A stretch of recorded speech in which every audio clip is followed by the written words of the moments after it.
Halo Sobat Dunia Seribu Besar, semoga Sobat selalu diberi kesehatan, panjang umur, dan rizki yang melimpah, amin. Sebelum masuk ke alur ceritanya, jangan lupa dukung channel ini ya dengan klik subscribe, like, komen, dan share, terima kasih. Mari kita lanjutkan perjalanan, Jihao. Bairouzi, Kuae menggeram dan menatap dewa ilahi yang berdiri. Bairouzi pendek dan langsing, dan sangat cantik. Jika dia tidak memiliki rambut perak panjang yang menutupi sekujur tubuhnya, dia akan terlihat seperti gadis manusia muda yang sangat cantik. Namun, rambut perak di tubuhnya tidak membahayakan kecantikannya. Sebaliknya, itu membuatnya terlihat ajaib dan misterius. Di antara kelompok dewa-dewa yang ditangkap, hanya Kuae dan beberapa lainnya yang menunjukkan keputusasaan di wajah mereka, sementara yang lainnya sebagian besar bingung dan terkejut. Beberapa bahkan berbisik, apakah kita benar-benar memiliki penjaga gerbang? Bairouzi, seorang gadis kecil. Gerbang apa yang dia jaga? Apakah masih ada sesuatu di surga yang tidak kita ketahui? Kuae dan Qiangliang sepertinya tahu sesuatu tentang itu, kan? Surga sudah runtuh. Gerbang apa yang masih membutuhkan penjaga gerbang khusus? Jadi semua legenda itu ternyata benar. Kelompok dewa ilahi berbisik satu sama lain. Menurut percakapan mereka pernah mendengar tentang penjaga gerbang, tetapi kebanyakan dari mereka tidak percaya. Mereka mengira itu hanya sebuah cerita. Namun, dengan metode ekstrim seperti itu, Gonggong memaksa Bairouzi untuk menonjol. Sementara itu, Kuae, Qiangliang dan beberapa lainnya, yang merupakan pemimpin dewa-dewa muda, menunjukkan keputusasaan di wajah mereka. Jelas, ini adalah rahasia besar yang tidak berhak diketahui oleh dewa ilahi biasa. Tapi tidak ada dari mereka yang tahu bagaimana Gonggong mengetahui ini. Apakah kamu penjaga gerbang saat ini? Gonggong berjalan ke arah Bairouzi, mengangkat dagunya dengan jarinya yang panjang dan ramping, dengan rasa ingin tahu menatap wajah mudanya dan berkata, seorang gadis kecil, bisakah kamu bahkan mengambil tanggung jawab yang begitu berat? Bairouzi dengan gemetar tetap diam. Dalam kepanikan yang luar biasa, dia berbalik dan menatap Kuae. Kuae telah mengambil Xiangshen dan lumpuh, jadi dia bahkan tidak bisa menggerakkan jari-jarinya. Tetapi saat ini, dia tiba-tiba meningkatkan kekuatannya dan melompat lurus ke atas, menunjuk ke arah Bairouzi dan berteriak, "Bairouzi, kamu tidak bisa." Petik 2. Snake Xiu menyeringai jahat sambil tiba-tiba berlari ke depan wajah Kuae, memotong dada Kuae dengan tangan kanannya, yang setajam dan sekeras pedang. Lengannya menembus tubuh Kuae, dan Kuae membuka mulutnya, tetapi hanya bisa bernapas keras dan putus asa, tanpa bisa mengucapkan sepatah kata lagi.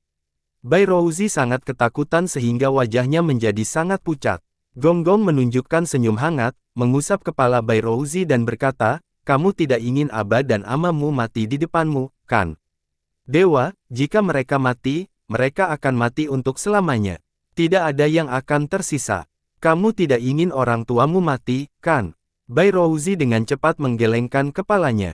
Air mata menyembur keluar dari sudut matanya, dikirim terbang bersama gerakannya. Jadi, bawa saja aku ke sana. Gonggong mencengkeram leher Bairouzi dengan jari-jarinya yang panjang. Leher Bairouzi ramping, dan bahkan tidak bisa mengisi tangannya. Gonggong kemudian tertawa, bawa aku ke sana, maka kita bisa menegosiasikan apa saja. Anda akan baik-baik saja, teman-teman Anda akan baik-baik saja, keluarga Anda, benda-benda lama yang telah disegel sendiri, juga akan baik-baik saja. Baiklah, Bairouzi mengangkat kepalanya, sepertinya mengatakan sesuatu. Tapi Gonggong dengan sensitif menyadari bahwa dia sedang berjuang di dalam hati. Sambil mencibir, Gonggong melanjutkan perlahan, kamu akan memberitahuku betapa pentingnya tanggung jawabmu, berapa banyak nyawa yang terkait dengannya, bukan? Bangun saja, gadis kecil. Jika tanggung jawab itu benar-benar begitu penting, mengapa Anda, seorang gadis kecil, memikulnya? Bukan Kuae, bukan Qiangliang, bukan binatang Haiming. Tanggung jawab Anda tidak sepenting yang Anda pikirkan, juga tidak sepenting yang mereka katakan kepada Anda. Saat aliran cahaya redup melintas di matanya, Dewa Gong berkata dengan mengejek, kamu ditipu. Apa yang disebut tanggung jawabmu, seorang penjaga gerbang, hanyalah impian para idiot itu, yang tidak mau mengakui bahwa surga telah jatuh selamanya. Bairouzi membuka mulutnya, menatapnya tanpa tahu harus berbuat apa. Qiang Liang tiba-tiba melompat, mengangkat embusan angin kencang sambil menerkam Bai Rouzi. Dia mengepalkan tinjunya, meninju lurus ke arah kepala Bai Rouzi. Ketakutan dengan gerakan tiba-tiba Qiang Liang, Bao Rouzi tanpa sadar berteriak. Wu Ziki bergegas dan dengan keras menghancurkan tongkatnya di leher Qiang Liang.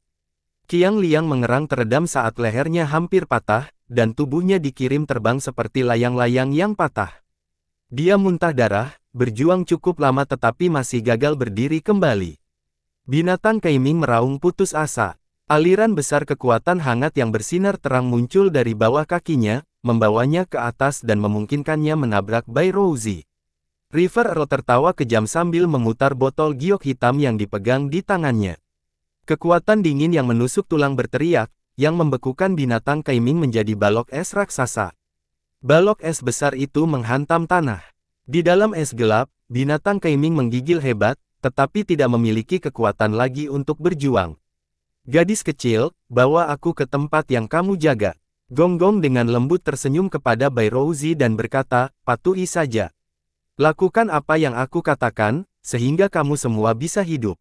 Jika tidak, saya akan memerintahkan orang-orang saya untuk membunuh semua makhluk hidup di tempat ini, kecuali diri Anda sendiri, sekarang. Bao Rouzi sedikit gemetar, lalu menggertakkan giginya dan perlahan mengangguk. Di antara ribuan dewa ilahi yang ditangkap, 3 hingga 5 berdiri dan menggeram dengan suara serak, Bai Rouzi, apakah kamu ingat? Petik 2. Xiang Liu tertawa, lalu beberapa kepala ularnya terbang keluar dan berdebar ke tubuh beberapa dewa ilahi ini, mematahkan tulang mereka dan mengirim mereka terbang menjauh. Gonggong tiba-tiba tertawa terbahak-bahak dengan suara lembut, sekelompok anak konyol, mereka menganggap ini cukup serius. Bai Rouzi, bawa aku ke tempat kamu menjaga. Jangan buang waktu, oke. Sambil dengan lembut dan perlahan menggaruk leher ramping Bai Rouzi, Gonggong melanjutkan dengan suaranya yang dalam dan menyeramkan, aku agak tidak sabar, dan aku benar-benar ingin membunuh beberapa sekarang.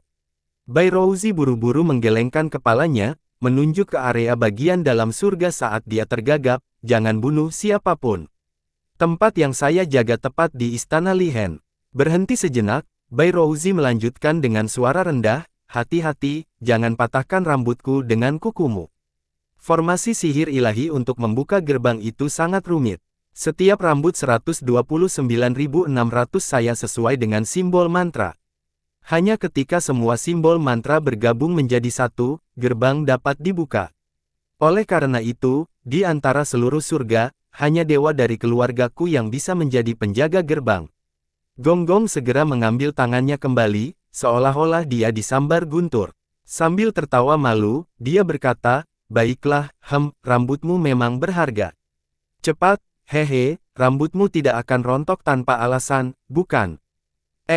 1 jam kemudian, lapisan segel ilahi yang rumit dibuka, sementara Gonggong, orang-orangnya dan Bao Rouzi datang ke depan istana besar, yang terbungkus kabut abu-abu tebal.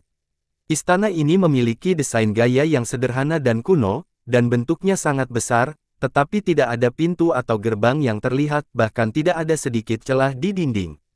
Bao Rouzi berdiri di depan Istana Lihen, dengan rambut peraknya perlahan melambai. Seberkas cahaya perak meledak dari rambutnya, berubah menjadi simbol mantra ilahi yang rumit yang tak terhitung jumlahnya. Kemudian, simbol-simbol mantra ini mulai bergabung, membentuk kelompok-kelompok kecil. Akhirnya, segel ilahi seukuran kepala manusia, tanpa kilau, berwarna perunggu muncul di depan Bai Rouzi. Dia melambaikan tangannya, dan segel ilahi diam-diam terbang ke Istana Lihen. Istana besar itu terbelah menjadi 2 sementara gerbang abu-abu berkabut muncul di depan sekelompok orang. Di gerbang berkabut ada 3 karakter besar yang terbentuk dari petir kekacauan, Divine Origin Pool. Kembali ke dunia Panjia, matahari terik di air. Wajah Kappa berkeringat dengan matanya keluar, menatap matahari tepat di depannya. 7 air laut itu terkondensasi dari kekuatan negatif yang paling murni dan dingin yang menusuk tulang. Itu bisa menekan hampir semua kekuatan positif di dunia. Sebagian besar api ilahi dan api roh di dunia dapat ditekan oleh 7 air laut, dan hanya esensi api matahari yang terkecuali. Esensi api matahari adalah ekstrim dari kekuatan positif dunia. Itu bisa menghancurkan semua kejahatan, dan tak terbendung. Melalui 7 air laut, esensi api matahari membakar Kappa. Jubah hitam panjang yang dikenakan olehnya berubah menjadi aliran air yang besar dan lengket, dengan cepat berputar di sekelilingnya. Itu terus-menerus menghasilkan kristal es dan kepingan salju untuk melindungi Kappa, menangkis kekuatan matahari. Kappa dilindungi oleh harta yang kuat, tetapi tetap saja, dia basah kuyup oleh keringat. Dia berada di dalam air, tetapi keringatnya lengket seperti lem, seberat perak cair. Bahkan di dalam air, orang bisa dengan jelas melihat aliran keringat di tubuhnya. Puluhan makhluk kuat lainnya di bawah komando Gonggong, dan prajurit air yang tak terhitung jumlahnya yang menetas di dunia Panjia, berteriak sambil mati-matian melarikan diri ke segala arah. Mereka menangis begitu keras, seolah-olah pantat mereka terbakar. Mereka harus lari. Semua udang dan kepiting sudah memiliki cangkangnya yang dibakar merah sementara ikan memiliki sisik yang dimasak. Kulit ular air dan belut hampir jatuh. Bahkan kura-kura itu, yang memiliki cangkang tebal untuk melindungi diri mereka sendiri, juga berteriak karena panas yang hebat sambil membuang senjata mereka dan melarikan diri dari matahari secepat mungkin. Hanya beberapa paus naga, yang memiliki tubuh besar, terutama sisik dan kulit tebal dan kekuatan hidup ekstra kuat, menjaga di sekitar Kappa dengan gigi mereka tergertak, sambil mencoba yang terbaik untuk menahan kekuatan matahari. Paus naga adalah makhluk legendaris dari Laut Utara. Sebagian besar paus naga lahir di daerah perairan terdalam di Laut Utara, dan juga tinggal di daerah itu. Area air itu sangat berbahaya dan sangat dingin. Tetapi di beberapa daerah, ventilasi gunung berapi dapat ditemukan, dan suhu air di sekitar ventilasi gunung berapi itu bahkan dapat melelehkan emas dan besi. Namun demikian, paus naga masih bisa hidup dengan aman dan bebas di tempat-tempat seperti itu. Dengan kekuatan tahan panas yang mereka peroleh kembali di Laut Utara, paus naga ini menggertakkan gigi mereka dengan erat sambil menjaga Kappa tetap terjaga. Namun, setelah menjaga Kappa selama kurang dari 1/4 jam, kulit paus naga ini terbakar pecah, sementara lepuh berukuran berbeda muncul di tubuh mereka. Tanpa daya, paus naga ini berteriak, berbalik dan melarikan diri dengan semua kekuatan mereka, tanpa bisa melindungi Kappa lagi. Kappa berdiri diam dalam keadaan linglung untuk beberapa saat. Kemudian, dengan kemarahan yang besar, dia berteriak ke arah para prajurit air yang mati-matian melarikan diri, bertarung. Berjuang dengan nyawamu, kalian idiot yang tidak berguna. Di mana Anda bisa lari? Ketika 7 air laut direbus, kalian semua akan menjadi panci sup ikan. Menunjuk tajam ke arah Jihao, Kappa terus berteriak, cepat. Buru-buru dan bunuh mereka. Bunuh matahari ini. Bunuh matahari ini. Ini adalah satu-satunya cara untuk hidup. Satu-satunya cara untuk hidup. Para prajurit air itu terus melarikan diri bahkan tanpa berbalik dan melirik Kappa. Lelucon apa? Bunuh matahari ini. Apakah Anda tahu apa yang Anda bicarakan? Bunuh matahari. Belum lagi kamu, Kappa, bahkan Kaisar Hitam dari Utara, yang pernah menjadi pemimpin semua dewa air di dunia Pangu, tidak akan pernah bisa membunuh matahari. Pikir Jihao. Jihao menyilangkan tangannya di depan dadanya, terkekeh sambil melihat Kappa, yang sangat marah, tertawa dan berkata, Kappa, jika kamu bisa membunuh matahari ini, aku bisa membiarkanmu pergi tanpa menghukummu karena menghina kaisar manusia.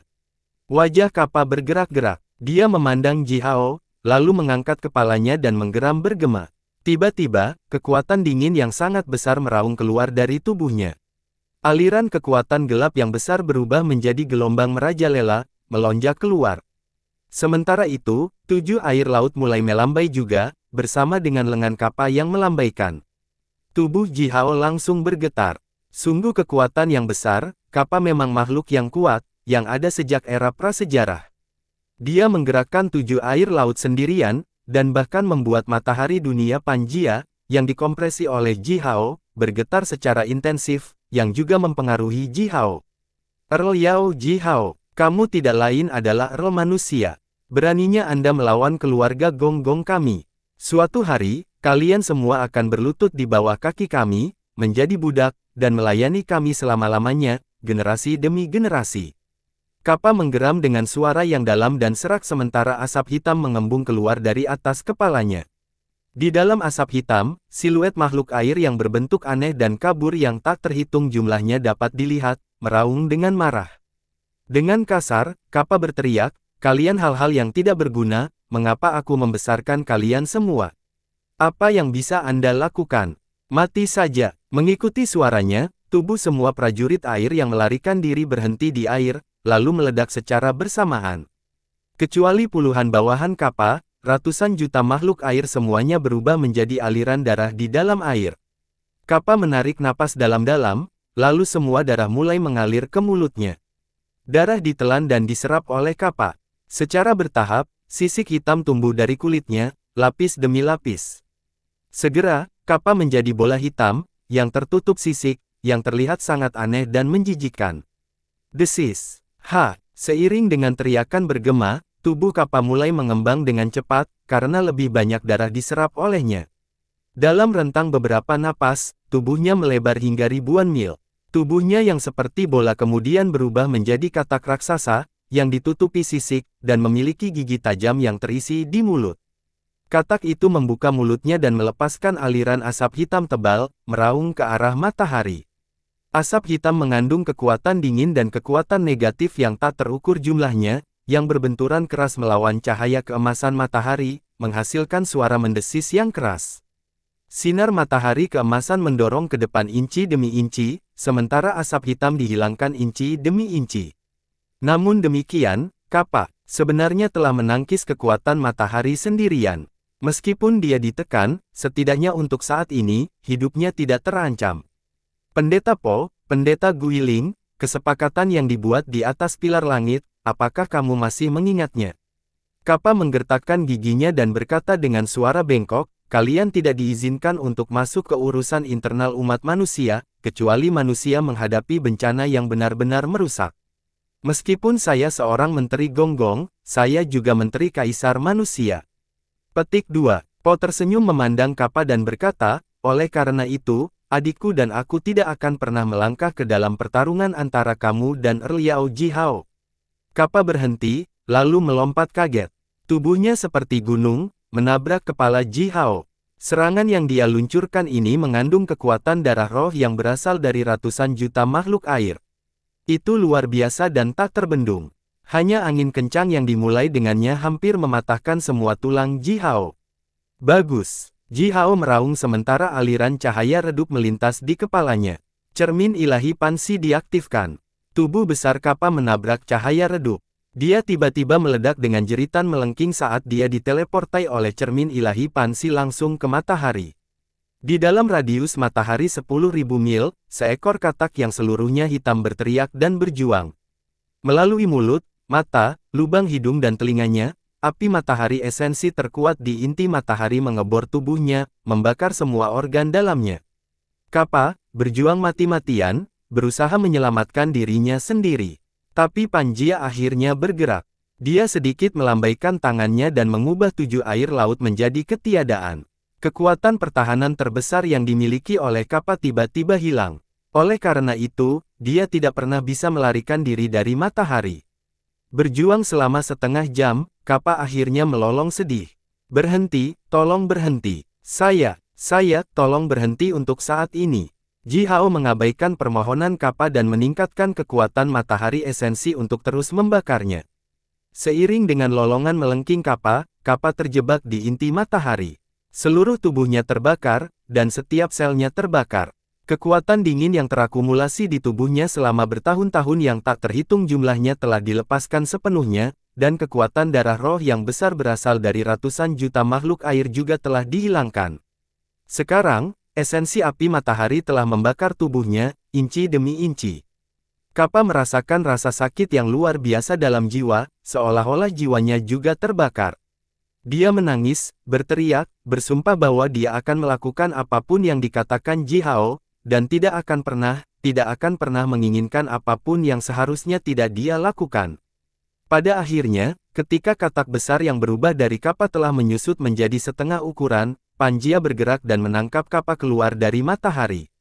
Beberapa bintang besar melayang di langit, membiarkan aliran besar, cahaya bintang biru tua mengalir turun.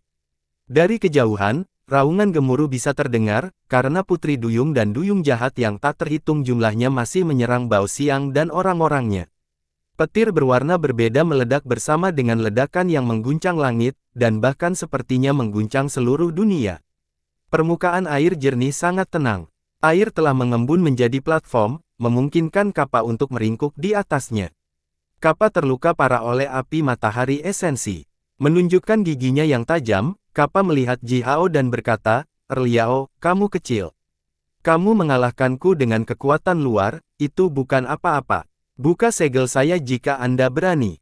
Lawan aku dengan kekuatanmu sendiri, sampai salah satu dari kami mati." Aliran tipis cahaya berair, berterbangan di dalam tubuh kapal seperti benang bercahaya. Aliran cahaya berair yang menusuk tulang ini menembus organ dalam kapal dan menyegel semua kekuatannya. Sekarang, dia bahkan tidak bisa menggerakkan jari kelingkingnya, dan kecuali berbicara, dia sekarang tidak bisa berbuat apa-apa.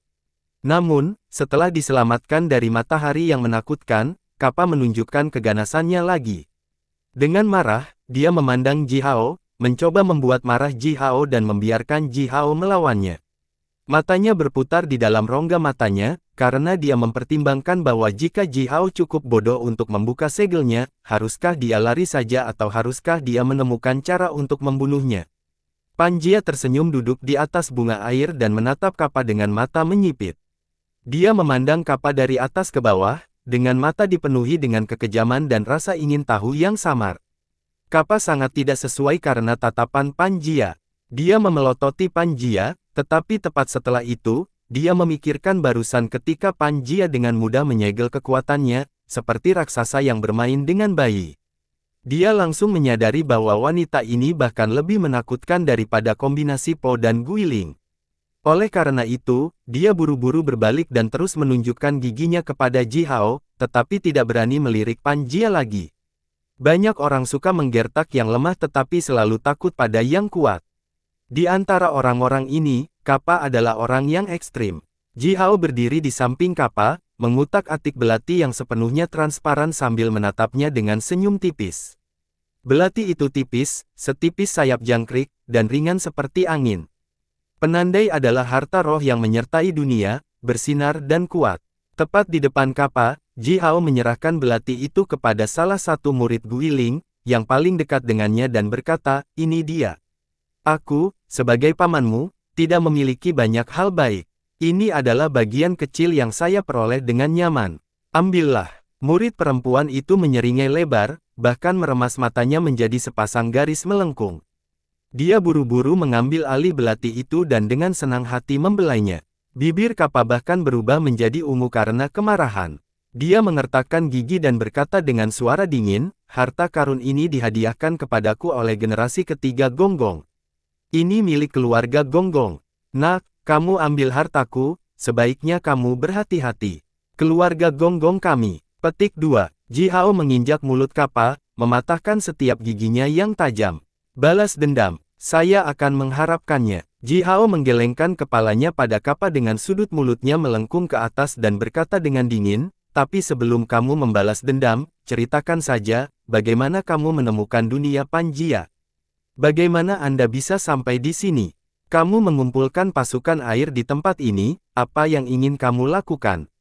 Tertawa dengan suara mendesis, Kappa menunjukkan bagian putih matanya, lalu dengan mencemooh melirik ke samping ke arah Ji Hao. Tidak memberitahu, Ji Hao mengerutkan alisnya. "Saya tidak akan mengatakan sepatah kata pun. Apa yang bisa kamu lakukan padaku?" Kappa menunjukkan sikap tak kenal takut, terkekeh dan berkata, "Kamu tidak berani membunuhku, kan? Saya adalah salah satu dari 8 menteri senior di bawah komando Gonggong. Secara nominal, saya adalah menteri kaisar manusia. Kamu tidak berani membunuhku." Mengambil napas dalam-dalam, Kappa menyipitkan matanya, menatap Ji Hao dan melanjutkan dengan suara dingin, "Aku memberitahumu tentang hal-hal yang akan terjadi dalam beberapa hari mendatang. Kamu tidak bisa membunuhku. Sebaliknya, Anda hanya dapat membawa saya kembali ke kota Puban. Apapun alasan yang Anda miliki, tuduhan apapun yang Anda tujukan di kepala saya, Anda hanya dapat menyerahkan saya kepada kaisar manusia. Tapi apa yang saya lakukan salah? Kejahatan apa yang telah saya lakukan? Oleh karena itu, bahkan kaisar manusia tidak bisa melakukan apapun padaku. Dan semua orang tahu bahwa kaisar manusia tidak pernah bisa berbuat apa-apa tentang keluarga Gonggong dan keluarga Zurong. Orang-orang keluarga Zurong masih mau mendengarkan perintah kaisar manusia, tetapi apa yang bisa dilakukan kaisar manusia terhadap keluarga Gonggong kita? Tuan Gonggong akan segera mengetahui apa yang terjadi padaku dan akan langsung pergi ke kaisar manusia. Dalam waktu kurang dari 1/4 jam, saya akan dibebaskan dengan selamat. Bagaimanapun, saya tidak bersalah. Apa yang saya lakukan salah? Tidak ada, saya baru saja menemukan dunia baru, dan mengumpulkan pasukan air di tempat ini. Setelah saya dibebaskan dengan selamat. Liao Jihao adalah gelar dan nama Anda, bukan? Dari klan manapun Anda berasal, nama keluarga bangsawan manapun yang Anda miliki, saya akan menemukan kampung halaman Anda. Aku akan menghancurkan ayahmu, kakek inci demi inci. Adapun ibumu, saudara perempuanmu, dan semua wanita di klanmu, aku akan membunuh mereka perlahan, sangat lambat, dengan cara yang paling kejam, tepat di depanmu. Kappa berubah kembali menjadi bentuk manusia dari katak raksasa. Saat air liur mengalir keluar dari sudut mulutnya, dia memandang Jihao dan memprovokasi, apakah kamu tahu apa yang akan aku lakukan pada amamu? Saya akan. Petik 2. Jihao mengeluarkan tombak 9 matahari dan menusuk kepala Kappa. Kappa berhenti berbicara tiba-tiba. Sebelum kebanggaan di matanya memudar, ketakutan memenuhi seluruh wajahnya. Dia tidak mengerti mengapa seorang manusia kecil berani meluncurkan gerakan membunuh terhadapnya. Dia adalah salah satu dari 8 menteri senir di bawah komando Gonggong, dan keluarga Gonggong adalah keluarga dewa yang sangat kuat. Bahkan generasi kaisar manusia tidak bisa berbuat apa-apa pada keluarga ini. Dalam beberapa tahun terakhir, saya menjadi sangat lembut. Jihao memandang Kappa dan bergumam, bukan karena hatiku benar-benar melunak. Sebaliknya, karena saya tahu bahwa tanpa kekuatan yang cukup, gerakan sembrono dan kekerasan hanya dapat membawa bencana bagi keluarga, teman, dan diri saya sendiri.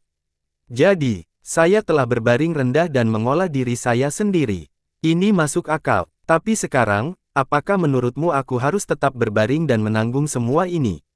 Siapa yang bisa kamu takutkan dengan nama Gonggong? Mencibir dingin, Jihao memutar telapak tangannya dan membakar tubuh Kappa dengan api yang mengamuk.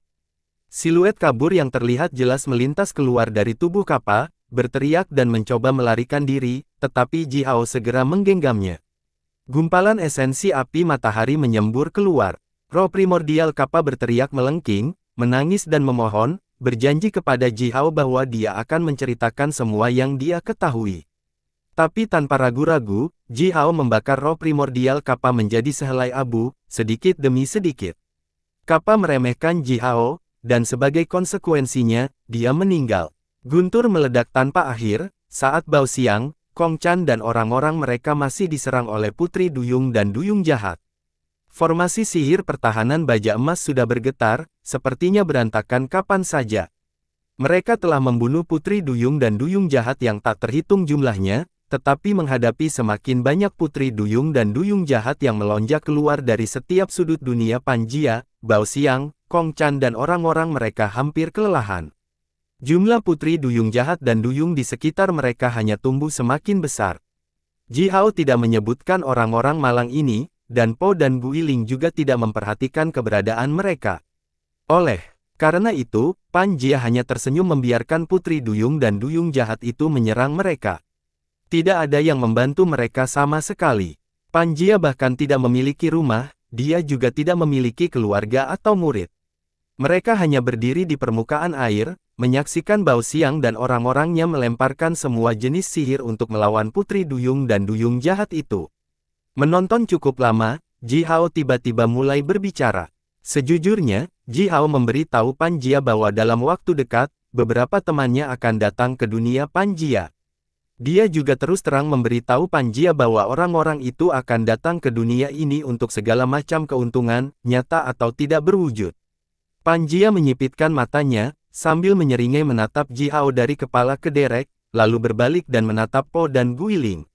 Setelah itu, dia perlahan mengusulkan kondisinya, jika Jihao, Po dan Guiling bersedia menjadi pelindung dunia Panjia, dia bisa mengizinkan teman-teman Ji Hao untuk dengan bebas datang ke dunia Panjia.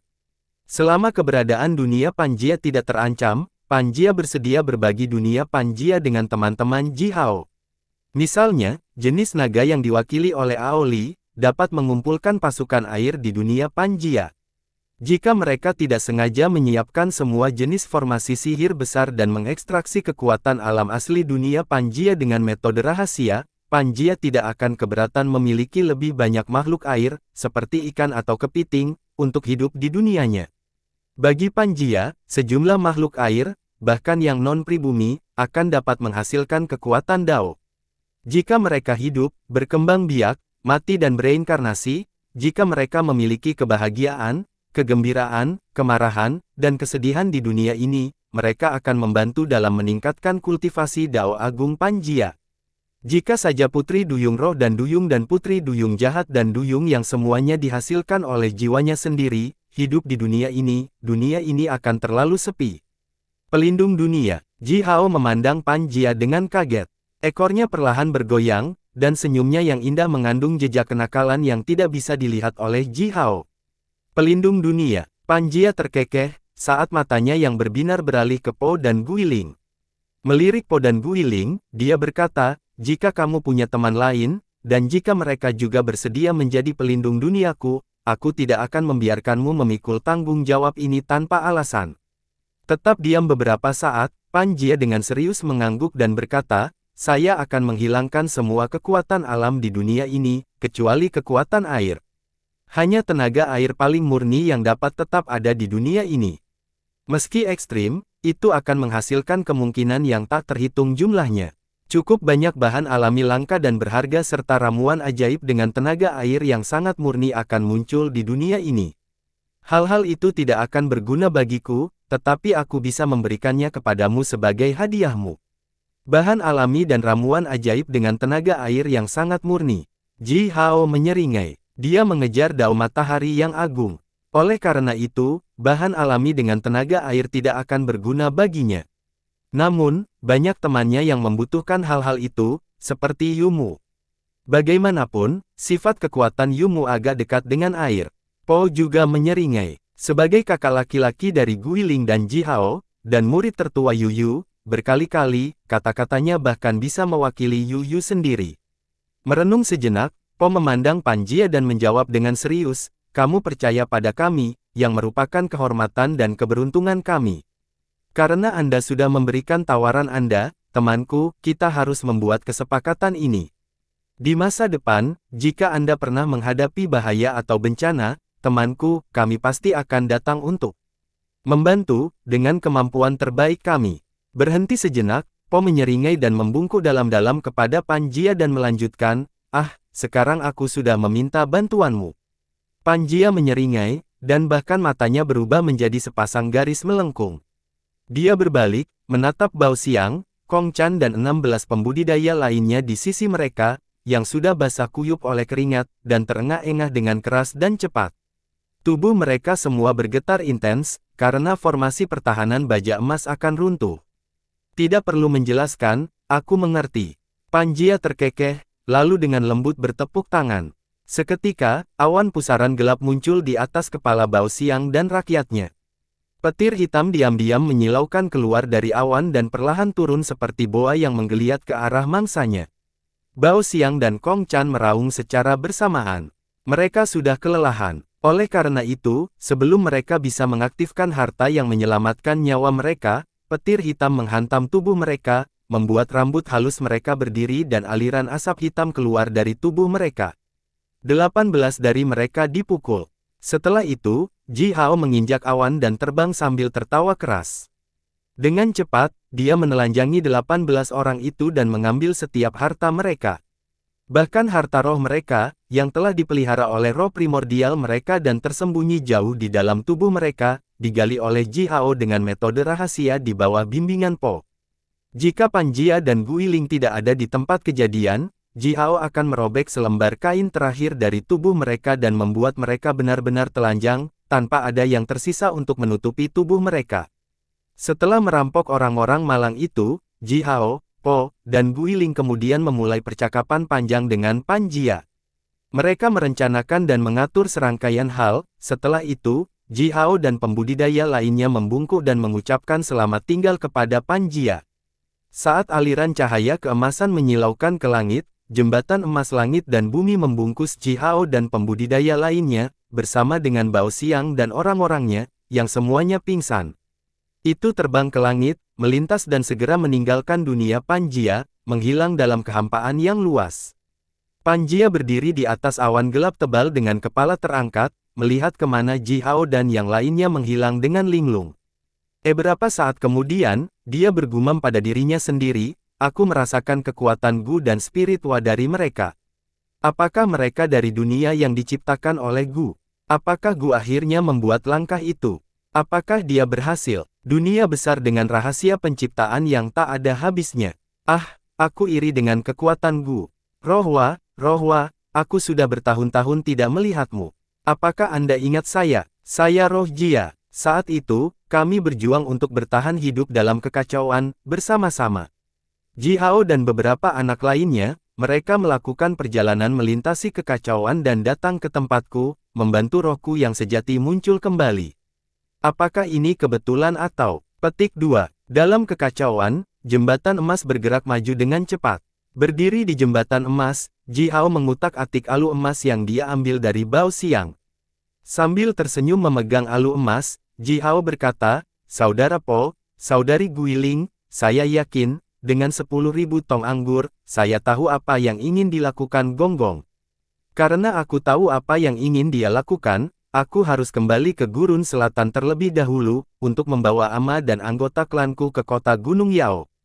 Saya akan mengambil jalan memutar. Jika sesuatu terjadi dalam perjalanan kita kembali, saudara laki-laki dan perempuan, aku mungkin membutuhkan bantuanmu. Po dan Guiling berhenti sebentar, menatap Ji Hao dengan bingung. Sudahkah kamu tahu apa yang diinginkan Gonggong? Nah, apakah kamu baru saja menebak atau kamu benar-benar memiliki kekuatan besar, kemampuan besar untuk meramalkan masa depan? Pikir Po dan Guiling. Jembatan emas bergerak sangat cepat. Akhirnya, ia menembus layar pelindung dunia Pan Gu dan menabraknya. Sementara itu, ia sedikit berbalik di udara, terbang cepat menuju Gurun Selatan. Gurun Selatan berubah menjadi lebih besar dan lebih besar, semakin dekat di mata Ji Hao. Ketika hutan primitif yang berkembang memenuhi pemandangan Ji Hao, mereka telah tiba di Gurun Selatan. Setelah bertahun-tahun, Ji Hao akhirnya melangkah ke Gurun Selatan sekali lagi. Gurun Selatan sangat panas dan lembab seperti biasanya, tetapi Tuan Gagak dan sepasang bayi ular, yang seperti ban kempes di dunia Pan Jia, sekarang langsung disegarkan. Tuan Gagak mengangkat kepalanya dan memberikan suara resonansi ke arah langit sambil berubah menjadi seberkas cahaya berapi-api, menyilaukan keluar dari lengan baju Ji Hao. Dia melintas di udara, meninggalkan serpihan bayangan dan menghancurkan beberapa awan tebal di udara, menghilangkan hujan lebat yang masuk. Sepasang ular itu masing-masing melingkar di bahu Ji Hao, sebagian besar membuka rahang mereka dan menghirup udara hangat. Asap tebal mengembang bersama dengan kilauan api, melayang di udara, yang membuat Ji Hao terlihat seperti monster ganas yang keluar dari gunung berapi. Di dunia Pan Jia, yang merupakan dunia air, ketiga makhluk ini, yang memiliki sifat api, hampir tersedak. Kembali ke Southern Wasteland, merasakan kekuatan api yang kaya di udara dan aroma yang akrab dari hutan Gurun Selatan, sifat mereka segera dirangsang. Ji Hao tersenyum menepuk kepala sepasang ular itu dan menginjak awan yang berapi-api, terbang ke depan. Tuan Gagak melebarkan sayapnya dan terbang berdampingan dengan Ji Hao. Awan berapi-api Ji Hao bergerak lebih cepat, dan secara bertahap mulai merobek udara dan menghasilkan ledakan udara yang menggelegar. Po dan Guiling tersenyum mengikuti di belakang Ji Hao. Mereka bisa memahami perasaan Ji Hao. Di tanah, cahaya berapi-api yang menyilaukan dan ledakan udara yang menggelegar yang dikeluarkan oleh Ji Hao menarik perhatian banyak klan Gurun Selatan. Beberapa raja penyihir naik ke langit, menatap Ji Hao dari kejauhan. Namun, belum lagi getaran kekuatan yang mengerikan dan panas hebat yang dilepaskan dari Ji Hao, hanya api gagak emas yang bersinar yang meraung keluar dari tubuh Tuan Gagak yang tampaknya benar-benar tak terbendung oleh Raja Penyihir Gurun Selatan biasa ini. Puluhan Raja Penyihir melayang di udara, diam-diam menyaksikan Ji Hao terbang melintasi langit. Ini adalah aturan tersembunyi di Gurun Selatan, bahwa ketika yang kuat melewatinya, selama dia tidak mengambil inisiatif dan menyebabkan masalah, tidak ada yang akan cukup bodoh untuk memprovokasi makhluk kuat ini.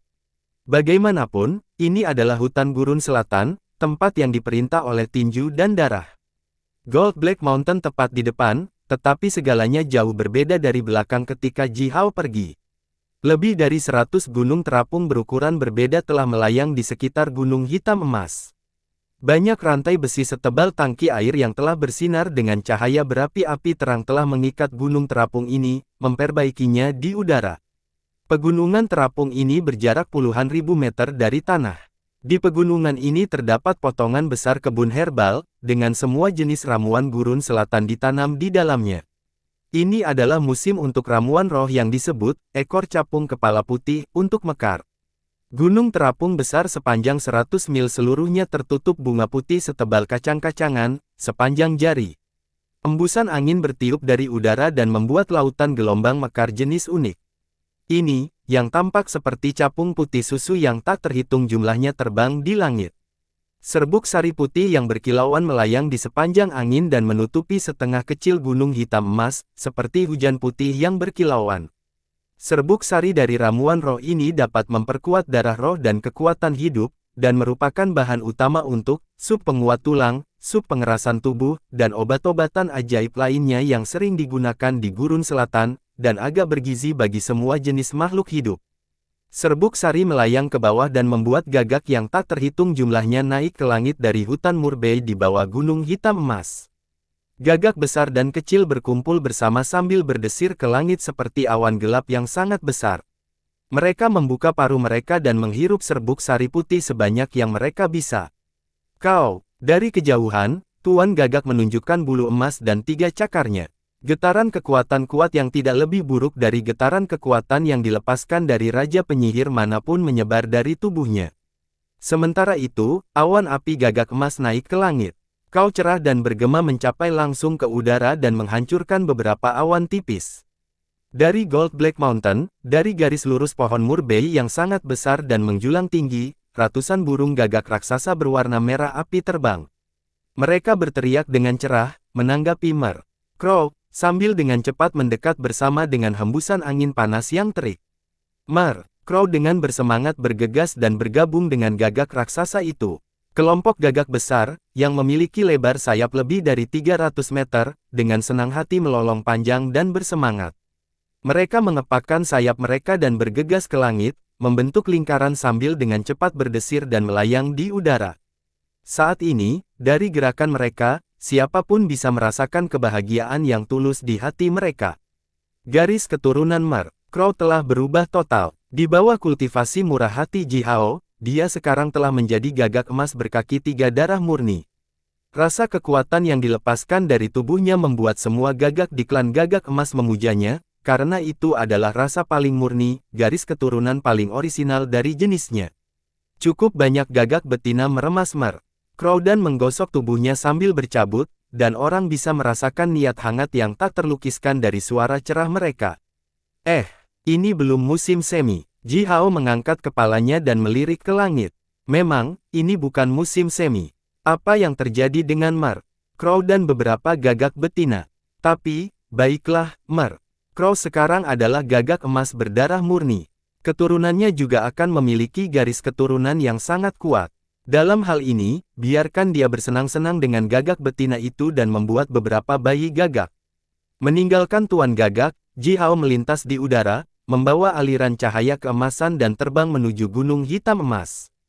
Puluhan pria klan gagak emas naik ke udara dan menghalangi Alan Ji Hao dari kejauhan. Pemimpin dari beberapa orang ini adalah penyihir ilahi, dengan getaran kekuatan ganas yang dilepaskan dari tubuhnya.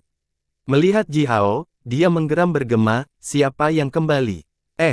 Ji Hao, ahaha, kamu nak, jiwa leluhurku, apakah mataku hancur?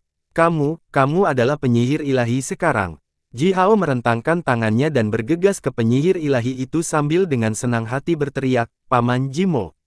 Haha, ini aku Ji Hao. Aku kembali. Sekelompok orang klan gagak emas tertawa terbahak-bahak. Mereka semua menginjak awan berapi-api dan bergegas menuju Ji Hao.